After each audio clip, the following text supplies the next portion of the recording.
الحد هذا القول بظاهره. یہ تو ہو گیا تھا نا. وعلى الأول يكون الظاهر من الحد حدا يقف المحدود عنده أي شانه تعالى لا يقف عنده حد لا يتجاوزه. على الثاني يكون الظاهر من الحد إما الطرف كالنقطة للخط والخط للسطح وسطح للجسم، فيكون معنى الكلام أنه سبحانه وتعالى ليس له طرف ونهاية لظهوره تعالى للكميات والمتكممات.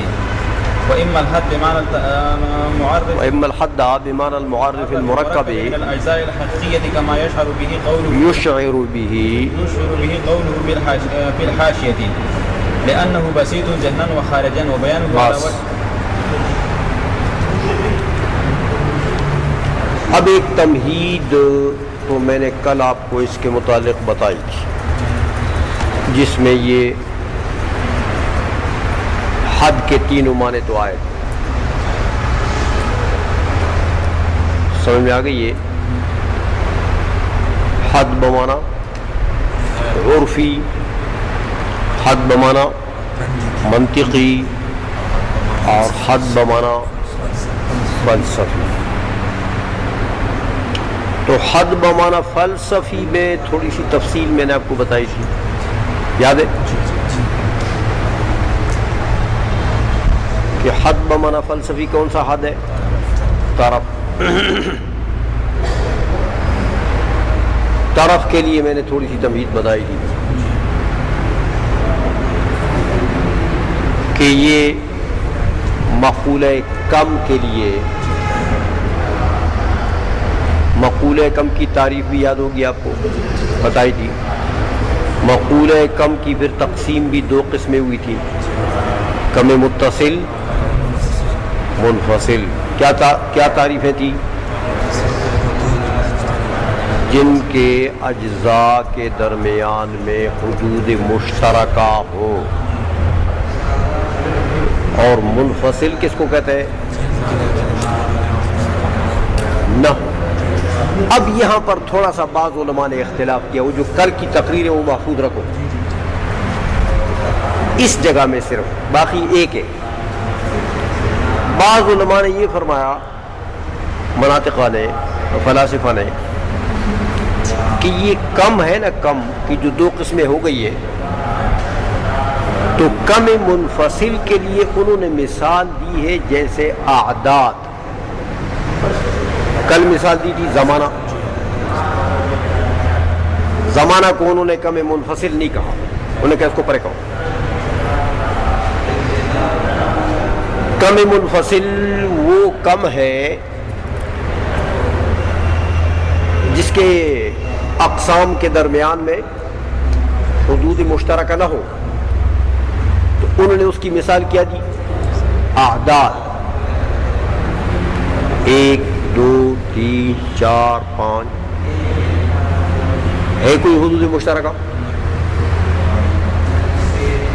یہ اعداد ایک کو تو نکال دو. ایک کو تو بعض علماء عدد نہیں کہتے، کہتے یہ مبدأ الاعداد ہے، عدد نہیں ہے. ایک جو ہے واحد، اس کو عدد نہیں کہتے ہیں. کہتے ہیں عدد کا معنی ہوتا ہے جس میں تعدد پایا جائے، تو ایک میں تو تعدد نہیں ہے. اس لیے ایک جو ہے اس کو کیا کہتے ہیں؟ مبدأ الاعداد، عدد نہیں. 2 سے اوپر عدد لگتا ہے، تو 2 3 کے درمیان کوئی قدر مشترک ہے، 3 4 کے درمیان کوئی حد مشترک ہے. تو کم منفصل کے لیے انہوں نے مثال کیا دی؟ اعداد. اور کم متصل کی پھر انہوں نے 2 قسمیں کر دی. یہ تھوڑا سا فرق ہے. وہ جس کے حدود مشترکہ ہوں.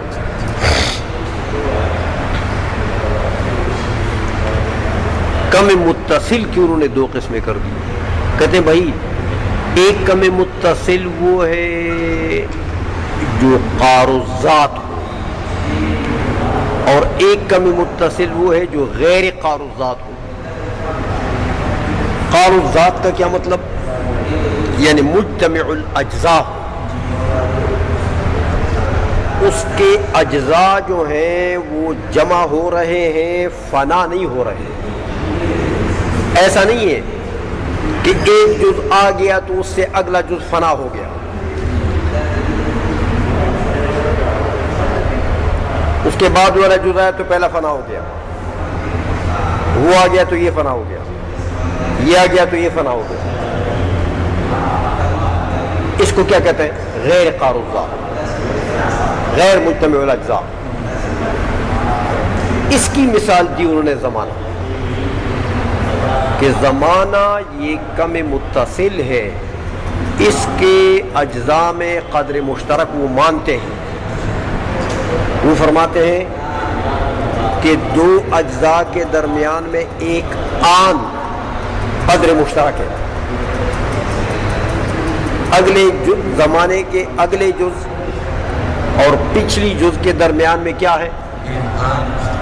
آن مشترک ہے. اس لیے یہاں پر آنات مشترکہ موجود ہے، لہذا یہ کم متصل ہے. لیکن کم متصل کی کون سی قسم ہے؟ غیر قاروضات، مجتمع الاجزاء نہیں ہے. کیونکہ ہر زمانے کا جو پاسٹ ہے، وہ جو ماضی ہے، اب وہ فنا ہوگا تو حال آئے گا. حال جب آئے گا تو ماضی ختم. اسی طرح مستقبل کا آن آئے گا تو حال والا اب وہ حال بن جائے گا. تو یہ زمانہ جو ہے وہ فرماتے ہیں کہ بھئی یہ کم متصل ہے، لیکن کم متصل کی کون سی قسم ہے؟ غیر قاروضات. اور ایک ہے کم متصل جو قاروضات ہو، اس کو مقدار کہتے ہیں، اس کو مقدار کہتے ہیں. سمجھ میں آئیے؟ تو جیسے یہ تین قسمیں آگے بنائیں گے. اب وہ جو کل بنائی تھی کہ اس کی تین قسمیں ہیں، یا ایک جہت میں وہ تقسیم کو قبول کرے گا وہ مقدار، یا دو میں یا تین میں. اگر ایک جہت میں تقسیم کو قبول کرتا ہے تو کیا کہلاتا ہے؟ خط. اس کی طرف کیا چیز ہے؟ اور جس جہت میں وہ تقسیم قبول کرتا ہے وہ کون سی جہت ہے؟ طول ہے، وہ طول ہے. اور اگر دو جہات میں تقسیم کو قبول کرتا ہے تو اس کو کیا کہتے ہیں؟ سطح. اس کی طرف کیا چیز ہے؟ خط. کون دو جہات میں تقسیم کو قبول کرے گا؟ طول اور عرض میں، عمق اس میں نہیں ہوگا. اور جو تین جہات میں تقسیم کو قبول کرتا ہے؟ جسم کی طرف کیا چیز ہے؟ سطح. اور وہ جو تین جہات میں تقسیم کو قبول کرتا ہے وہ جہات کون سی ہیں؟ یہ سمجھ میں آ گئی ہے؟ تو بہرحال یہ جو حد فلسفی ہے جس کو طرف کہتے ہیں، تو یہ طرف جو ہے یہ یا نقطہ ہوگا اگر خط کی طرف، یا خط ہوگا اگر سطح کی طرف، یا پھر سطح ہوگا اگر جسم کی طرف. یہ تمہید سمجھ میں آ گئی ہے؟ پاس. اب اس کے بعد ملاحظاً فرماتے ہیں، دیکھو کہ وَعَلَى الْأَوَّلِ يَكُونُ الظَّاهِرُ مِنَ الْحَدِّ حَدًّا يَقِفُ الْمَحْدُودُ عِنْدَهُ. عَلَى الْأَوَّلِ، پہلی ترکیب جو ملاحظاً نے ذکر کی تھی، دو میں سے پہلی کون تھی؟ شان سے حال. ما اعظم شانہ میں جو یہ شان ہے، لا یحد اس سے حال. تو اگر شان سے حال ہو جائے تو فرماتے ہیں لا یحد میں جس حد کا سلب ہے، وہ حد کون سی حد ہے؟ وہ حد کون سی حد ہے؟ ہاں وہ حد بمانا نہایت، حد بمانا نہایت، یہ کون سا معنی تھا؟ عرفی، حد بمانا نہایت، یہ حد کا کون سا معنی تھا؟ عرفی۔ تو کہتے ہیں اگر شان سے یہ حال ہے تو پھر حد میں سلب ہے حد عرفی کی۔ تو معنی یہ ہے کہ باری تعالیٰ کے شان کے لیے حد عرفی نہیں، یعنی نہایت نہیں، نہایت نہیں ہے کہ باری تعالیٰ کے شیون جو ہیں وہ جاتے جاتے ختم اس حد پر رک جائیں اور وہاں سے آگے کوئی شان باری تعالیٰ کی نہ ہو۔ قرآن عظیم میں اللہ جل وجلہ نے فرمایا کہ فی کل یوم، کیسے وہ کل یوم ہوا فی شان، کل یوم۔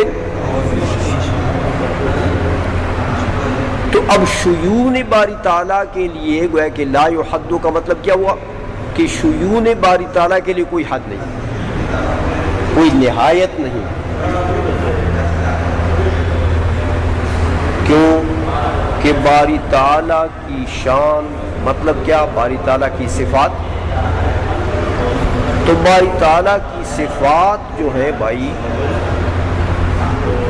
وہ متناہی تو نہیں کہ ایک حد میں یہاں جا کر رک جائے۔ دیکھو باری تعالیٰ کا علم ہے، فرض کرو اس کی کوئی حد نہیں، کوئی نہایت نہیں۔ کیوں کہ باری تعالیٰ کے علم کی اگر نہایت ہو تو باری تعالیٰ کا علم کیا ہو جائے گا؟ متناہی۔ سمجھ میں آ گئی ہے؟ تو جو متناہی ہو وہ تو حادث کے لیے، حادث کی جتنی صفات ہیں وہ سب کی سب کیا ہے؟ متناہی ہے۔ تناہی جو ہے یہ ملزوم ہے اور حدوث اس کو لازم ہے، حدوث اس کو۔ تو اس کے معنی پھر یہ ہو جائیں گے کہ باری تعالیٰ کا علم العیاذ باللہ ثم و ثم کیا ہوا؟ حادث ہو گیا، ایک۔ دوسرا استحالہ یہ لازم آ جائے گا کہ جب علم ادھر رک گیا اس سے آگے نہیں جاتا ہے تو بعض چیزیں باری تعالیٰ کو العیاذ باللہ و ثم مجہول ہوں گی نا، ان کا علم نہیں ہوگا، تو جہل باری تعالیٰ کا لازم آ جائے گا۔ تو یہ لازم تو باطل ہے، فالملزوم مثلہ۔ لہذا باری تعالیٰ کے علم کی جو صفت ہے اس کے لیے نہایت یہ بحال ہے۔ سمجھ میں آ گئی ہے؟ اسی طرح باری تعالیٰ کی قدرت لے لو، باری تعالیٰ کی مشیت، کلام، ارادہ، بھائی سمجھ میں؟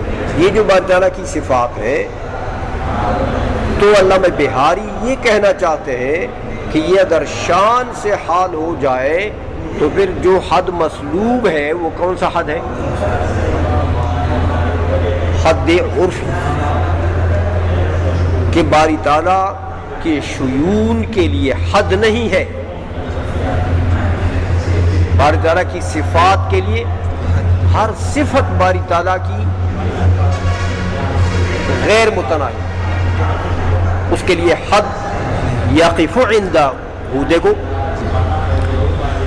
اگر پہلا معنی لیا جائے تو یکون الظاہر من الحد حدا یقف المحدود عندہ، وہ حد جہاں محدود رک جائے۔ اب معنی کیا ہوگا؟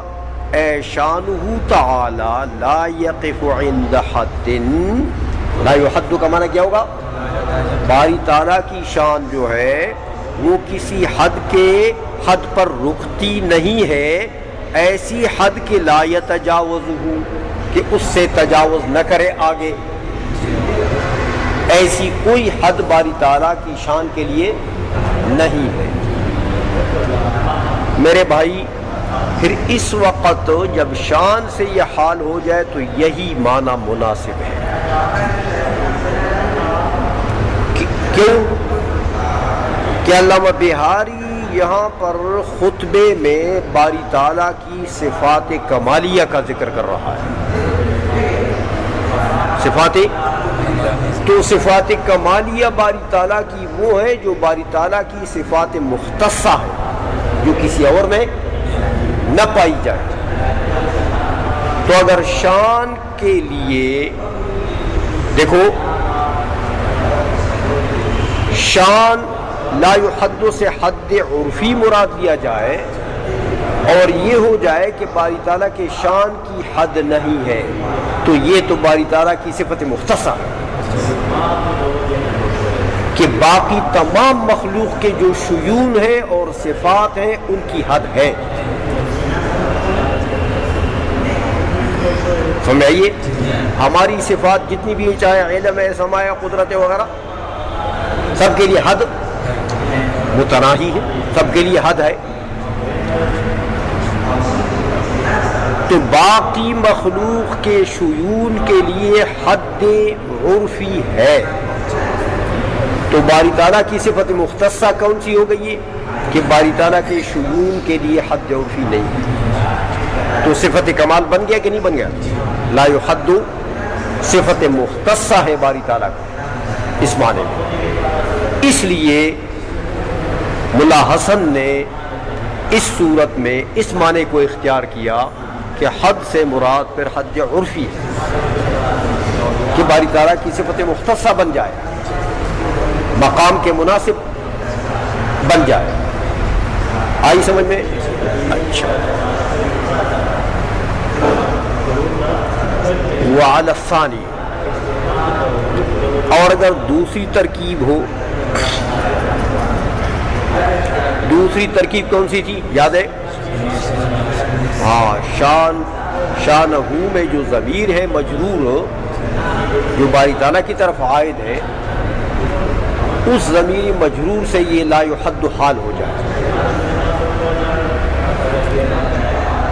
تو کہتے ہیں بھائی لا یحد کے معنی پھر یہ ہوں گے کہ باری تعالیٰ کی ذات کے لیے حد نہیں، کیونکہ وہ ضمیر تو باری تعالیٰ کی طرف عائد ہے، باری تعالیٰ کی ذات کے لیے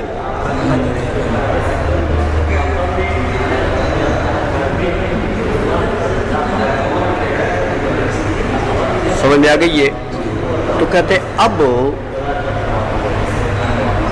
پھر وہ عرفی حد مراد نہیں ہے، عرفی حد مراد نہیں۔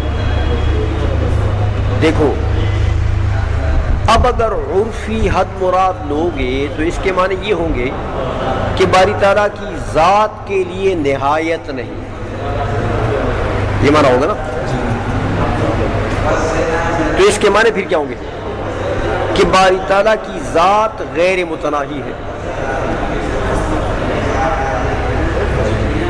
باری تعالیٰ کی ذات کے لیے نہایت نہیں ہے، منتہا نہیں ہے، تو معنی کیا ہوں گے؟ باری تعالیٰ غیر متناہی ہے۔ وہ یاد رکھو، عدم تناہی ملزوم ہے اور تکسر اس کو لازم ہے، تکسر اس کو، تو پھر تو خدا میں کثرت ہو گئی، وحدت ہی باطل ہو گئی، وہ توحید ہی ختم ہو گئی۔ سمجھ میں آ گئی ہے؟ اس لیے ملا حسن فرماتے ہیں کہ بھائی اس وقت وہ حد عرفی مراد لینا یہ مناسب نہیں ہے، باری تعالیٰ کے لیے صفت کمال نہیں بنتا ہے۔ اگر یہ معنی لیں گے تو صفت کمال نہیں ہے، الٹا نقصان ہے۔ تو پھر حد کا کون سا معنی لیں گے؟ کہتے ہیں یہاں باقی دونوں معنی لیے جا سکتے ہیں۔ حد بمعنی فلسفی بھی لے سکتے ہیں اور حد بمعنی منطقی بھی لے سکتے ہیں۔ اس لیے کہتے ہیں کہ وہ علی الثانی یکون الظاہر من الحد اما الطرف. دیکھو اگر یہ ترکیب لیا جائے تو پھر حد سے مراد یا تو حد فلسفی، لا یحد میں جس حد کا سلب ہے وہ کون سی حد ہے؟ حد فلسفی، طرف. تو پھر لا یحد کے معنی یہ ہوں گے کہ باری تعالیٰ کی ذات کے لیے طرف نہیں ہے. باری تعالیٰ کی ذات کے لیے طرف نہیں ہے. کیوں بھائی؟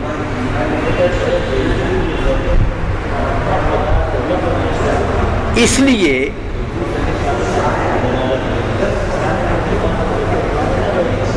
کہ دیکھو باری تعالیٰ کی ذات العیاذ باللہ کوئی خط ہے کہ اس کی طرف نقطہ بن جائے؟ باری تعالیٰ کی ذات کوئی سطح ہے کہ اس کی طرف خط بن جائے؟ باری تعالیٰ کی ذات کوئی جسم ہے کہ اس کی طرف سطح بن جائے؟ اس لیے فرماتے ہیں کہ حد سے مراد تو اما طرف کا نقطۃ للخط والخط للسطح والسطح للجسم، یہ فلسفی اطراف ہے. تو یہ باری تعالیٰ کے لیے ان میں سے ایک بھی نہیں ہو سکتا. لا یحد کے معنی کہ باری تعالیٰ کے ذات کی طرف نہیں ہے، کہ وہ خط نہیں ہے کہ طرف نقطہ بن جائے، وہ سطح نہیں ہے کہ طرف خط بن جائے، وہ جسم نہیں ہے کہ طرف سطح بن جائے. اس لیے کہتے فیکون معنی الکلام، گویا کہ لا یحد کا پھر معنی کیا بنے گا؟ کہتے معنی یوں بن جائے گا کہ انہ سبحانہ و تعالی لیس لہ طرف و نہایت کا تفسیری. اگرچہ یہ پہلا معنی ہے نہایت والا معنی، لیکن یہاں اس کے لیے بھی نہایت آتا ہے، طرف کے لیے بھی، لغوی معنی کے اعتبار سے، عرفی معنی کے اعتبار سے نہیں. سمجھ آئیے کہ باری تعالیٰ کی طرف نہیں ہے، یہ معنی ہوگا لا یحد، یعنی لا طرف لہ،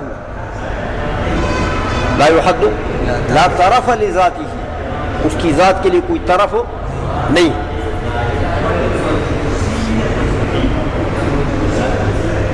کیوں؟ کہ لخروجہ تعالی عن الکمیات والمتکممات، کہ دیکھو پڑھ چکے ہو تم کہ یہ حد فلسفی کس کے لیے ہوتا ہے؟ کمیات کے لیے، کم کے لیے،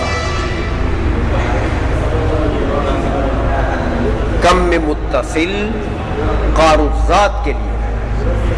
ابھی پڑھ چکے ہو تم تمہید میں نے بتایا کہ حد فلسفی کس کے لیے ہوتا ہے؟ کم متصل قار الذات کے لیے. تو باری تعالیٰ کی ذات کم نہیں ہے، مقولہ کم سے نہیں ہے، کیونکہ مقولہ کم تو مقولہ عرض ہے. یہ 9 مقولے کس کے ہیں؟ عرض کے ہیں. تو یہ باری تعالیٰ کی ذات اگر مقولے کم سے ہو تو اس کے معنی تو پھر یہ کہ یہ عرض ہو جائے گا. تو جتنے اعراض ہیں وہ تو قائم بالغیر ہوتے ہیں، اپنے قیام میں، اپنے وجود میں وہ غیر کا محتاج ہوتا ہے. تو احتیاج آ گیا تو باری تعالیٰ حادث ہو گیا لازم، وہ تو قدیم ہی نہ رہا. سمجھ میں آ گئی بات ہو؟ اس لیے مقولہ کم سے باری تعالیٰ کی ذات جب نہیں ہے تو یہ جو حد فلسفی ہے یہ تو مقولہ کم سے جو چیز ہو اس کے لیے ہو سکتا ہے. تو باری تعالیٰ جو ہے لخروج ہی تعالیٰ عن الکمیات والمتکممات، کم اور کم جن چیزوں کو عارض ہوتا ہے اس کو متکمم کہتے ہیں. کم کا مقولہ تو مقولہ عرض ہے، تو عرض تو قائم بالغیر ہوگا، کسی جوہر کے ساتھ قائم ہوگا.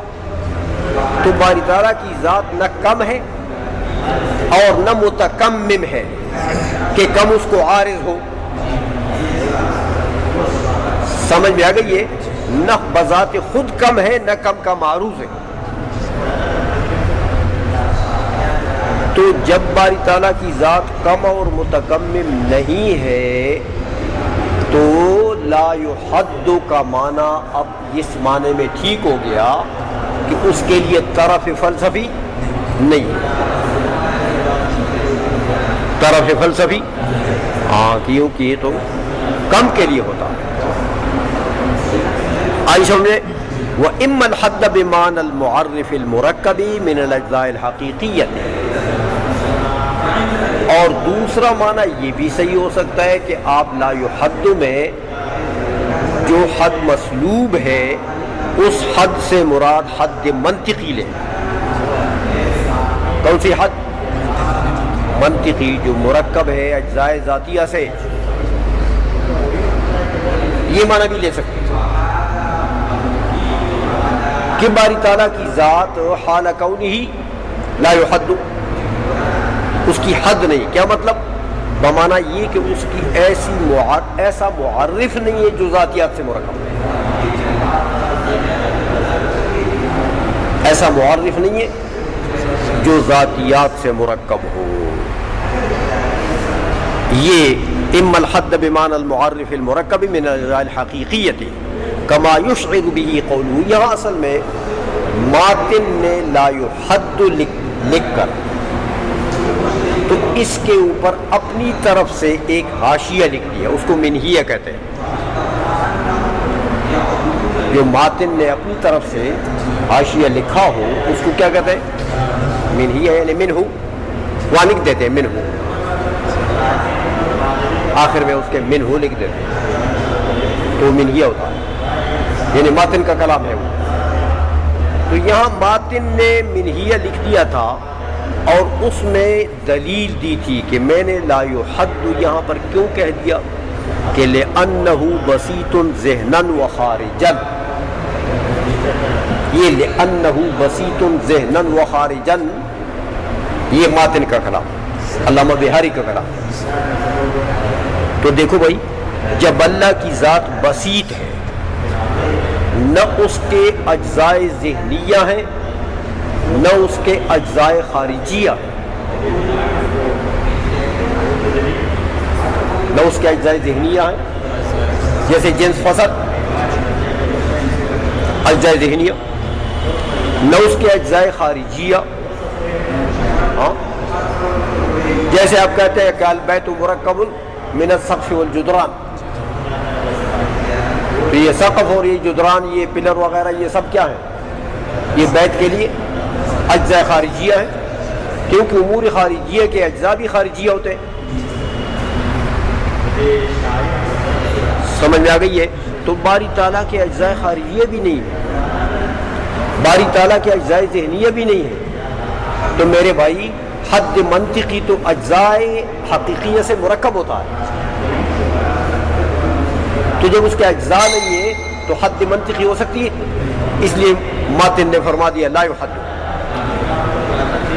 تو یہاں پر مطلب یہ ہے کہ سلب جو ہے یہ حد منطقی کا بھی صحیح ہے اس صورت میں، اور یہ باری تعالیٰ کے لیے صفت کمال ہے کہ دیکھو دونوں معنی، حد بمعنی طرف لو تو بھی باری تعالیٰ کا صفت کمال ہے کہ باقی جتنی مخلوق ہے تمام مخلوقات کے لیے حد فلسفی، ان کی ذات کے لیے حد فلسفی ہے کہ نہیں ہے؟ نہیں. مخلوقات جو ہے بھائی یا خط ہوگا تو اس کی بھی طرف ہے نقطہ، یا سطح ہوگا اس کی بھی طرف ہے خط، یا جسم ہوگا چاہے آسمان ہے چاہے زمین ہے چاہے باقی کائنات ہے، ان تینوں سے باہر ہو سکتا ہے؟ تو جتنی مخلوقات ہیں ان تمام کے لیے حد فلسفی ہے. ایک ذات ہے باری تعالیٰ کی جس کے لیے حد فلسفی نہیں ہے. تو صفت کمال ہوئی کہ نہیں؟ پہلا معنی بھی صفت کمال ہے، صفت مختصہ ہے. سمجھ آ گئی ہے؟ اچھا، دوسرا معنی یہ بھی باری تعالیٰ کے لیے صفت کمال ہے کہ باقی مخلوقات جو ہیں دیکھو ان میں بسائط بھی ہیں، بسائط بھی جو اجزاء ہیں، اجزاء بسیطہ، لیکن وہ بہت کم ہے. اکثریت مخلوق مشتمل ہے کس پر؟ مرکبات پر. تو یا مرکبات ذہنیہ ہیں یا مرکبات خارجیہ ہیں. تو تمام کے لیے حد منطقی بھی ہو سکتی ہے. ایک ذات ہے باری تعالیٰ کی جس کی حد منطقی نہیں ہو سکتی. تو یہ دونوں معنی جو ہے یہ باری تعالیٰ کی صفات مختصہ ہیں. اس لیے علامہ بہاری نے خطبے میں ذکر کر دیے کہ لا یحد، باری تعالیٰ کی ذات کی نہ حد فلسفی ہے اور نہ حد منطقی. ہو گیا؟